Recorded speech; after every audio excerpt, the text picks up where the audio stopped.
Welcome to Stuff You Should Know, a production of iHeartRadio.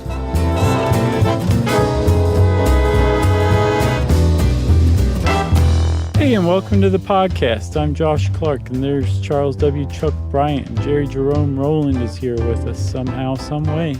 And this is Stuff You Should Know. Yeah. Transcendentalism. Man, were you into transcendentalism when you were a teenager? Seems about Of course when you I get into was. it. Yeah. In college, mainly as an English major, is when I kind of got into it. Okay. I discovered these guys at age like 14. Nice. And was super into them for a while. Couldn't make heads or tails of a lot of the stuff they were talking about, but something about it just hit me just right. So I think I caught like the ethos of it, but not necessarily the intellectual aspect of it. But I was into them big time. They actually led me away from church. Oh, yeah, well, that's good. I met the Transcendentalists, and that was it for me in church. I started going to the woods on Sunday mornings instead. Yeah, I mean, this is one that hits home for me because, as everyone knows, I love being in the woods, and I love camping, and I love my camp. By the way, we got a bear. Did I send you the picture? No. You got a bear? Do you have one like chained up at your campground or something? No. I have a trail cam set up, which is a motion-activated camera that you just strap to a tree, and hunters use them a lot and stuff. Mm-hmm. But I got one and pointed it towards my camp area. And we've been calling it Crow Cam because we've gotten 400 pictures of crows since I set it up. And every once in a while, I'll get a picture come through at night the next morning, and I'll be really excited because like maybe a fox or a raccoon, never anything. Mm-hmm. And the other morning I woke up and it gives a little thumbnail, and I saw a large creature, and I freaked out to like rush to the app to embiggen it. And it's a bear, dude. Pretty neat. A little blackie. I'm going to text it to you right now. Okay, please do. Just wandering through the camp, and there was something about it that just thrilled me to no end, to know that I'm sharing the woods with this squeezy little bear. That's pretty cool, Chuck. And he's not going to attack me. Don't worry, people. He is, or she, there's never been a bear fatality in Georgia, and I think only 2 in the history of the southeastern United States. Oh, that's great. That's a cute. It looks like you could take that bear anyway if you wanted to. Do you see him? Yeah, that's a cute bear. Isn't that crazy? He's out looking for a picnic basket. I guess so. But long way of saying that I love the woods, and so transcendentalism in college is something that kind of hit home. Mm-hmm. And then for a little while, I was kind of like, but wait a minute. Yeah.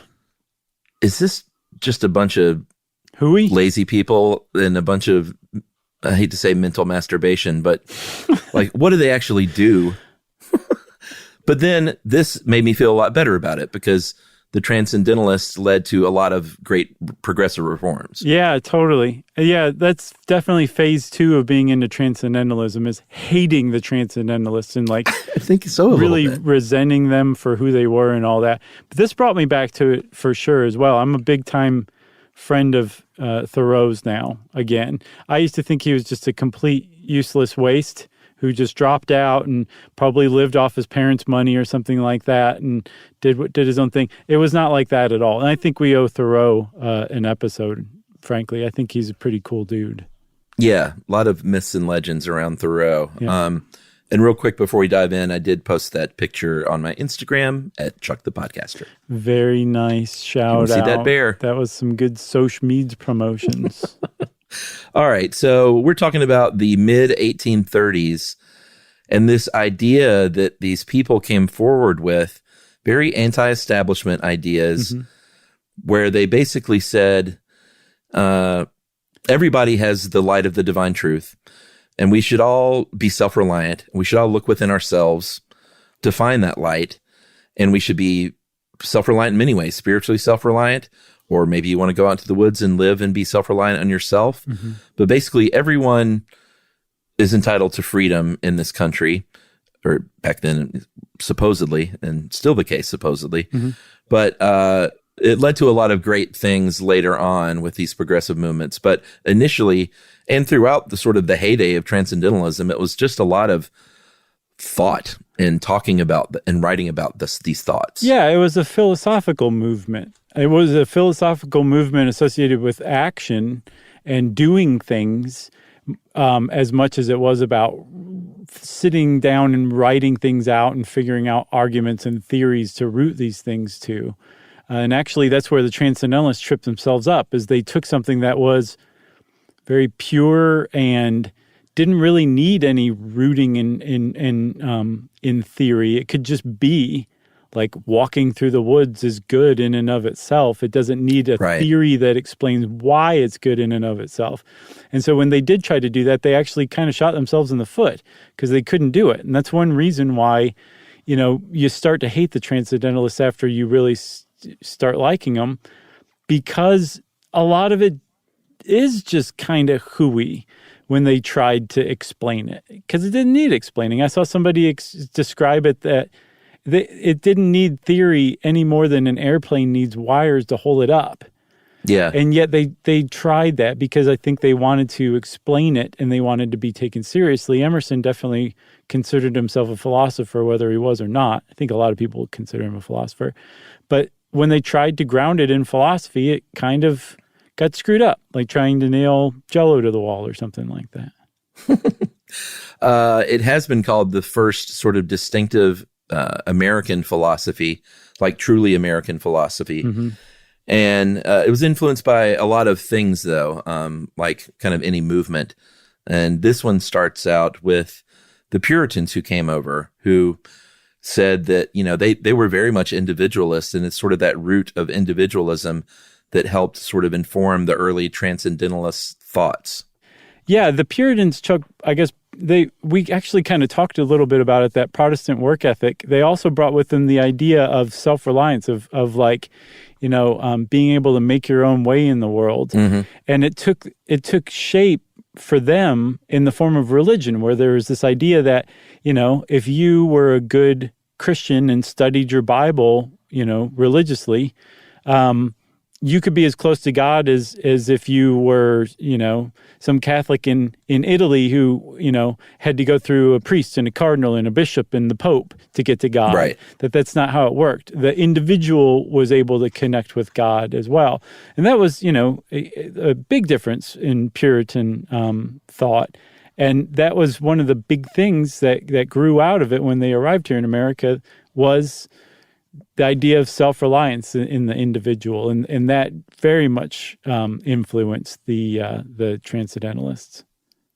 Yeah, European Romanticism certainly played a part too. That was sort of the first emo movement, where feelings mattered basically, and emotion mattered. Mm-hmm. It wasn't all about reason and order like it was in the Enlightenment, and things really took a turn after the Paris Peace Treaty of 1815, because previous to that, during the American Revolution and the War of 1812, the Napoleonic Wars, you couldn't really go to Americans really couldn't go to Europe, mm-hmm. and didn't even have a lot of great access to the literature of Europe.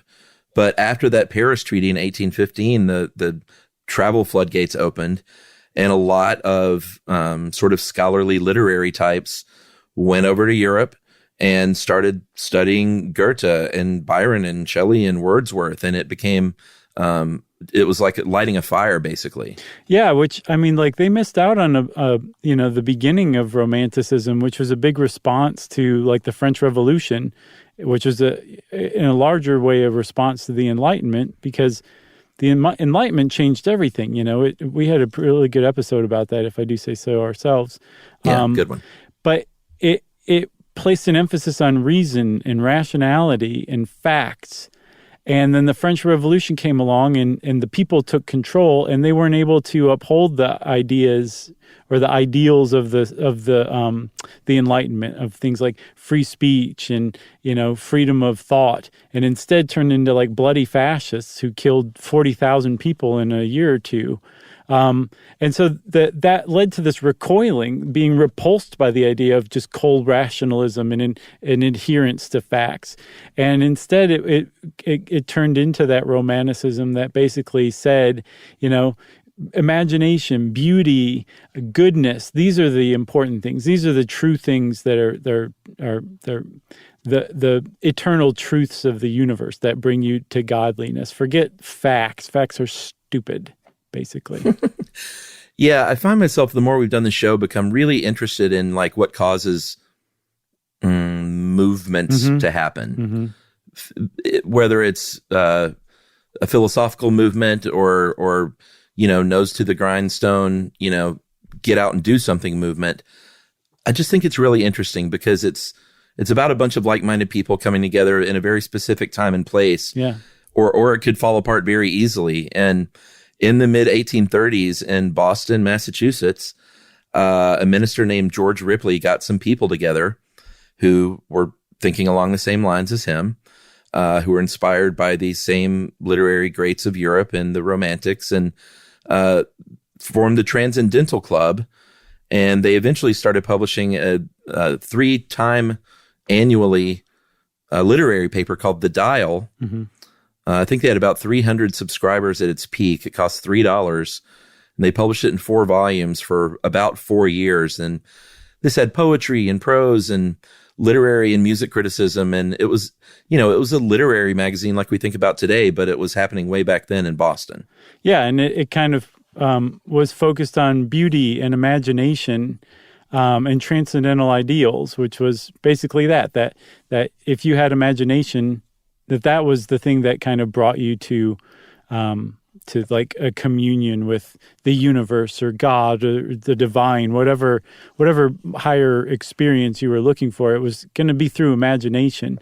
And one of the ways I saw it put, Chuck, was not that they didn't like facts. They were kind of slaves to facts, because the fact was there's badness in the world, there's badness in the universe, and they just couldn't account for that. That like they just couldn't make heads or tails of it because they were so focused on good. But they preferred imagination over facts because they considered imagination, the imagination of the individual, to be more powerful than facts. Like facts were that Plato died a couple thousand years ago, and you'll never get to meet him because you're separated by time and space. Imagination is that you can go wrestle, have a tickle fight in a meadow with Plato if you want, and that can make you happy. You can go experience that if your imagination is fine-tuned enough. And then in doing that, that kind of starts to make you question reality, like just how real or unreal was that tickle fight you just had with Plato. And your imagination is what took you to overcome those facts. So to them, society was becoming increasingly industrialized and preoccupied with money and economy and stuff like that. And it was losing its way. It was losing its imagination. And this was a big response to that. And that was a huge ideal of the Transcendentalists, that it was the imagination of the individual that could make you a happier person, more attuned to beauty and goodness, and that if you were off doing that, you were going to connect more fully with other people. And then if enough people did that, then you would have a much better society. That was ultimately the first goal of Transcendentalism. The earliest kind of goal of the movement was that. That's right. And little known fact, Plato's tickle spot was his thigh. Inner thigh, upper inner thigh. It was, that thigh, like a horse eating corn? Yep, exactly. There's a birthmark there to guide the way even. All right, let's take a break. And we'll talk a little bit about Walden Pond and Thoreau and whether or not he was who we think he was right after this.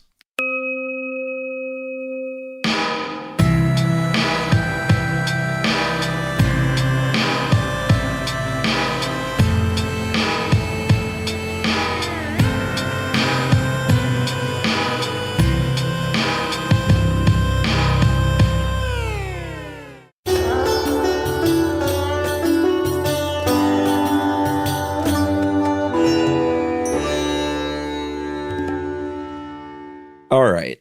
Henry David Thoreau, Weirdo, recluse, one of the all-stars of the Transcendentalist movement. Chin beard enthusiast. He's he was a chin bearder. He was one of these guys. He went to Walden to live deliberately. He went to the woods to live deliberately, as he said, in 1845, and built a cottage on Walden Pond near Concord, Mass, for a couple of years. And this is one of those where if you have someone who doesn't like Thoreau, they will be very quick to point out a lot of things. A lot. he was only half a mile from the main road and he went into town all the time and he was less than 2 miles from his main house and he ate dinner at Emerson's all the time and his mother and his sister would bring him baked goods and donuts every weekend. Nice. And those are all true things. So I think it bears saying that over the years, the idea that Thoreau was this Luddite who just went to live completely by his own resources, all alone in the woods, like the great History Channel survival competition show. And that is not true. And I don't think he ever purported that to be true. He wrote about the interesting aspects of being out there alone in his thoughts in his books. And I think people got that confused and just said, oh, well, that's all he did out there. And he never saw people. He had parties and there were people everywhere. He walked into town just about every day. Yeah. That wasn't the whole point of it all. Was that he was going to go be self-reliant and as a survivalist. Or antisocial. He wasn't like turning his back on society. No, and he liked some technologies too. Yeah. So Thoreau is misunderstood, and I think not because of his own hand in writings. I think because people have romanticized this idea of this like hermit, basically, and that's just not the case. Yeah, no, I mean, the facts are this. He did build himself a one-room house on some of Emerson's property right alongside on the shores of Walden Pond. Yeah. He spent his time writing, reading everything from the Greek philosophers to religious texts, whatever he could get his hands on. And then more than anything, walking in the woods, like spending his time out in nature and just enjoying it on its face, like finding the beauty in nature and seeing it absolutely everywhere and letting it like increase his spirit and lift his spirits. And that's all he wanted to do in life. And then when he needed money, he would go work as a surveyor or maybe make some pencils in his family's pencil factory. Apparently they made the finest in the country at the time. And then he would make that money and then go back and go live by doing what he wanted to do. It wasn't necessarily to tell people how to live. That's how he wanted to live, and he went and did it. And however you feel about Thoreau, man, I mean, like, just the fact that he did that, how many people do that, and do it not because the CIA's after them or the government's listening in on their affairs or trying to keep them off of the pasture land. This guy did it for his own purposes. He wanted to like go live a life that he found fulfilling like that. And he went and did it. And it's hats off to anybody who does that. Yeah. And if you're maybe a little bit younger as a listener and you think, well, that didn't sound that radical. And there are plenty of people who do that kind of thing today. It's true. Mm-hmm. But that's not how it worked in 1845. Like, if you were a grown, able-bodied man, you were expected to have a job and contribute to society and work. You didn't spend time reading and writing and taking walks in the woods for pleasure. That's just not how things were back then. So it was a very radical thing back then to do. It was also very radical to say, you know what? I don't want to pay my taxes because you enslave people here in the United States, and we're in a very awful war against Mexico. And so, you know what? I'm not going to fund this stuff anymore with what little money I make. So you can stick that in your pipe and smoke it, U.S. government. Mm-hmm. They came after him. They arrested him. He spent a night in jail. Someone paid off his debt. Do you know who that was? No, he still didn't. He never knew. It was an anonymous relative, and he was not very happy about that at all. Right, because he didn't want to just have someone pay it. That was the whole point, right? Yeah, and they forced him out of jail the next day, and he was like, "No, I'm trying to do something here," and it didn't work. Right, but his very famous essay, Civil Disobedience, kind of grew from this experience. And he has a really great quote here that kind of hits home to me. And anyone who thinks they can change things or can't. Mm-hmm. Let every man make known what kind of government would command his respect, and that will be one step toward obtaining it. Again, just not necessarily a blueprint for an action, although there was plenty of action later, but just sort of a thought. Like something to ponder. Yeah, and on that poll tax, or I think it was a head tax, which I think is the same thing. Yeah, and he hadn't paid it for years. He was inspired by another transcendentalist, Amos Alcott, Louisa May's father, who was a big transcendentalist thinker. And he hadn't paid poll taxes for several years because of slavery as well. But then with the Mexican-American War of, I think, 1836, when Thoreau started organizing protests against it and calling for other people to not pay their tax, that's when he was finally sought out and arrested. And I was reading a little bit about that war and why he and others protested against it. It was apparently an extraordinarily unjust and unprovoked war where a lot of American volunteers went down and committed war crimes and atrocities against Mexican civilians for basically unprovoked. And there was a lot of reason for people to oppose it, but that didn't mean that there was a lot of people opposing it. It's just that you can really kind of look back historically and find yourself siding with the people who protested against that war. But at the time, it was pretty radical to protest against it. It was a fairly popular war until the press started reporting from the front lines and people started finding out what was going on down there.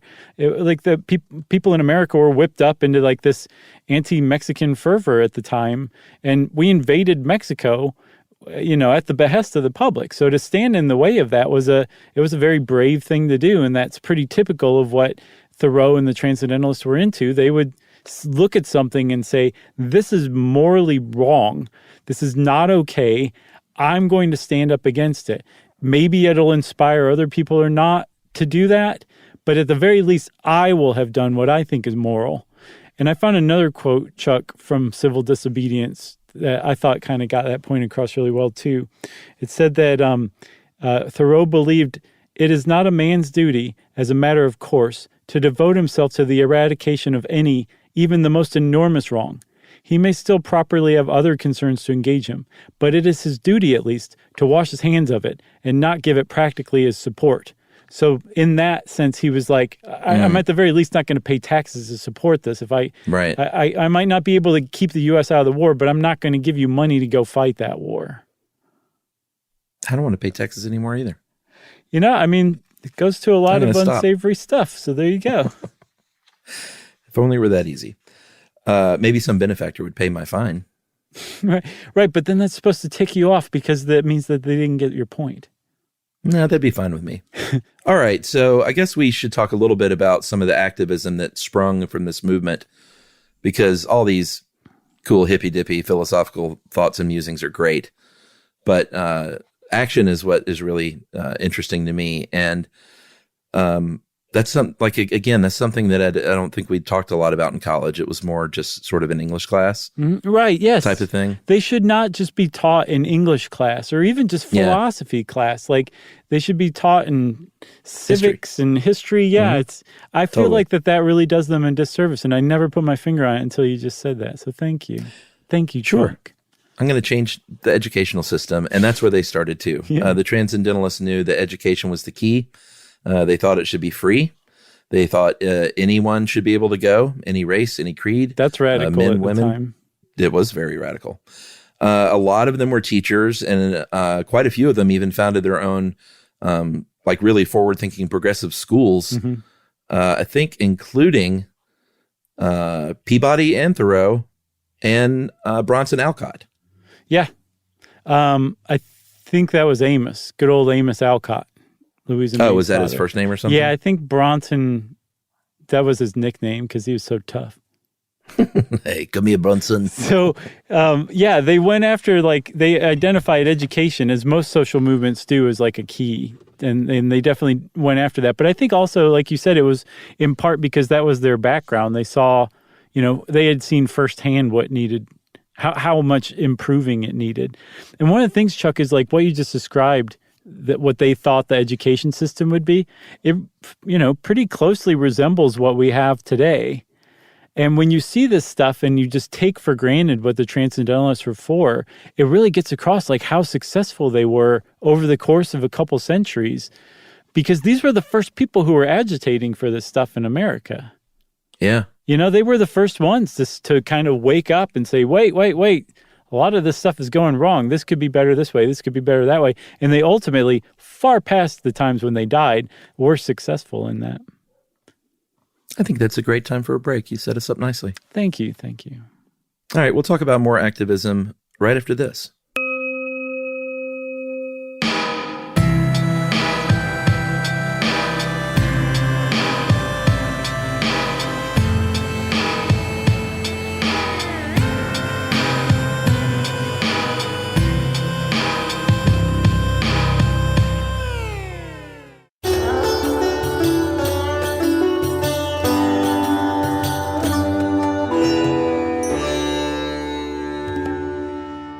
So one of the big ones that the Transcendentalists were involved in from the outset was abolition of slavery.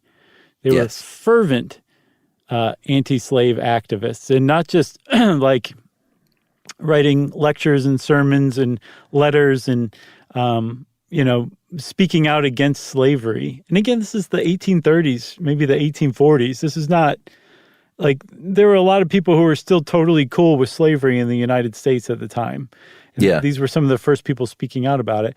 But these people also put their money where their mouths were in a lot of ways, including Thoreau, who was, if you were ho-hum about Thoreau before, was personally a conductor on the Underground Railroad.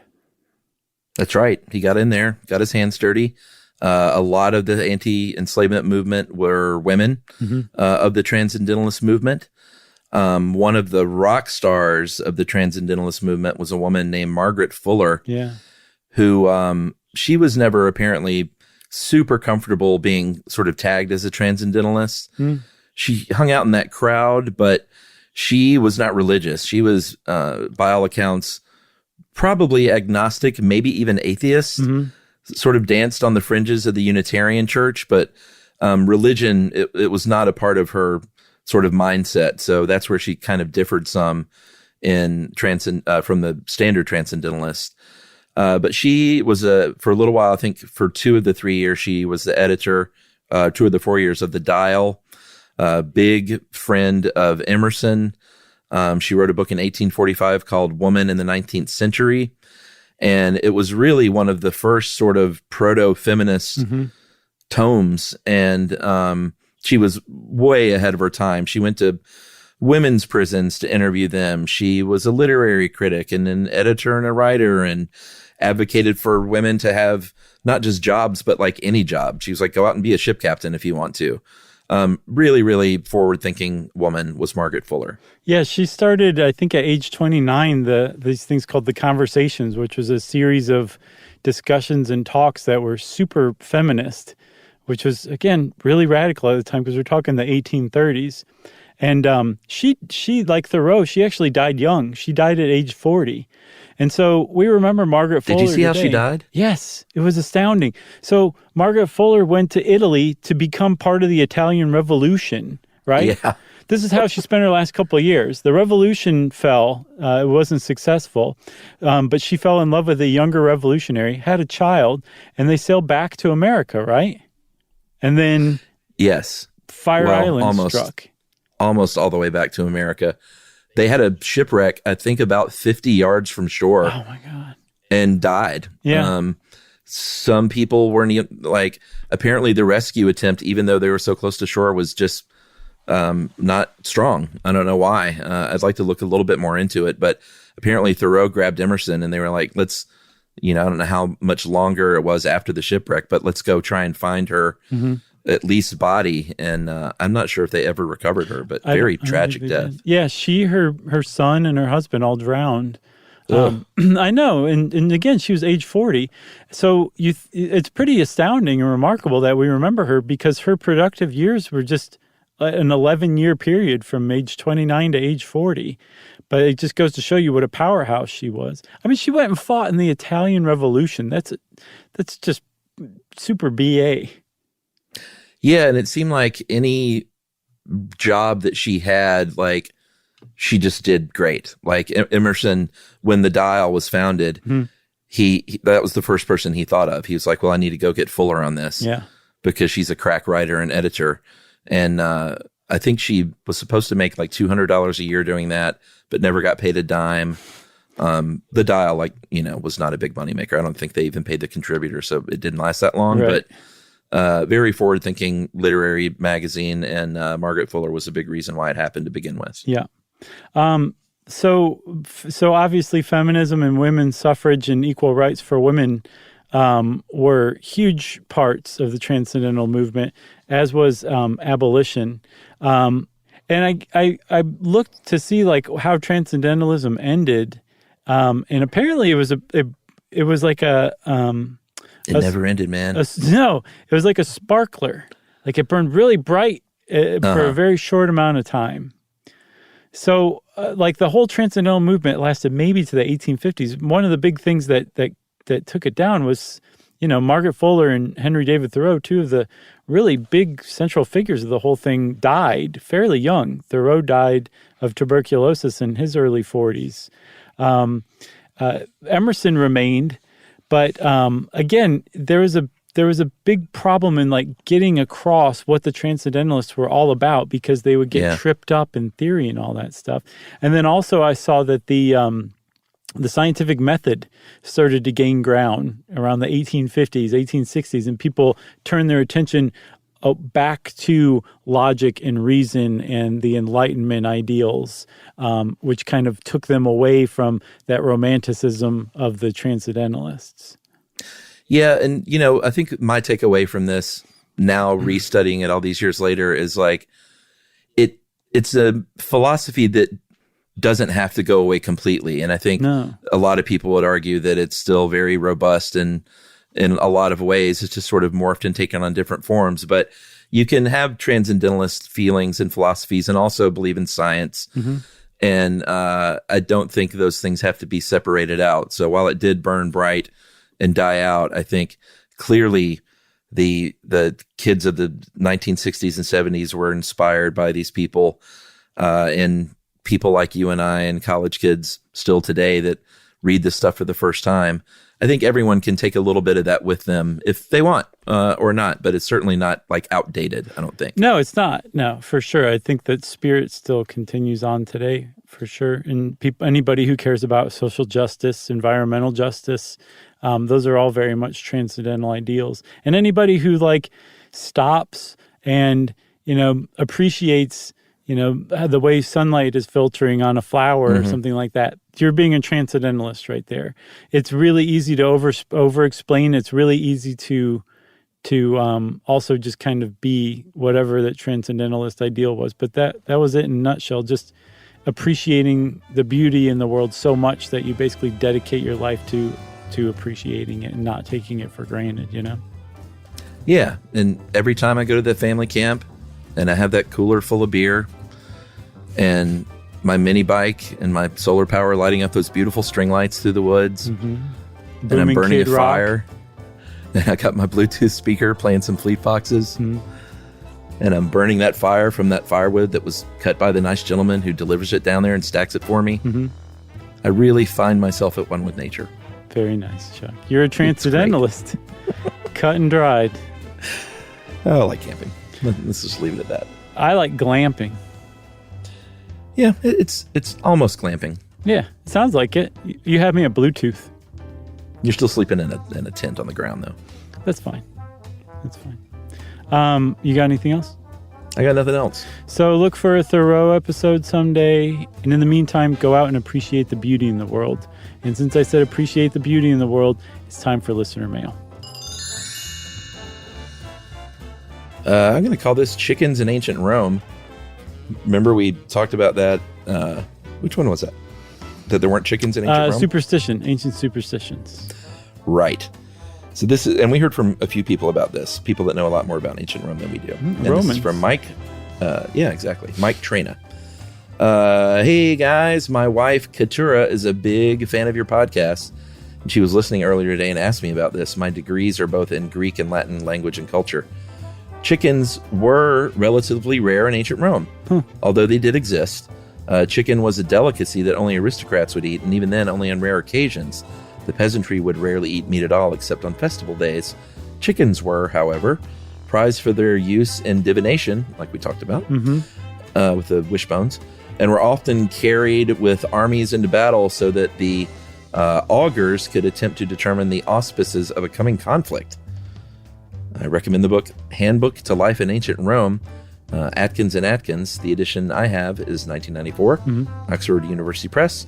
Has all sorts of great info about daily life as an average Roman citizen. That sounds like a cool book. It does. I can't wait to read the chapter on chickens. Yeah, that's from Mike. Thanks a lot, Mike. That's exactly what I was hoping to hear, or the kind of thing I was hoping to hear when I asked for your help. So thank you for hearing me. I also blasted you with the ESP plea for request, so maybe that's where you really were prompted to respond. Who knows? I wonder if that's an audiobook. I'd like to listen to that one. What's it called? Chickens in Rome? Yep. By Mike? No, it's called Handbook to Life in Ancient Rome. Very nice. Well, and it was Mike who wrote in, right? That was Mike. Yeah. Well, thanks a lot to Mike, and thank you to your SO for telling you that we needed your help. And thank you to everybody out there listening in podcast land. If you want to get in touch with us, you can send us an email. Wrap it up, spank it on the bottom, Roman style, and send it off to stuffpodcast@iheartradio.com. Stuff You Should Know is a production of iHeartRadio. For more podcasts from iHeartRadio, visit the iHeartRadio app, Apple Podcasts, or wherever you listen to your favorite shows.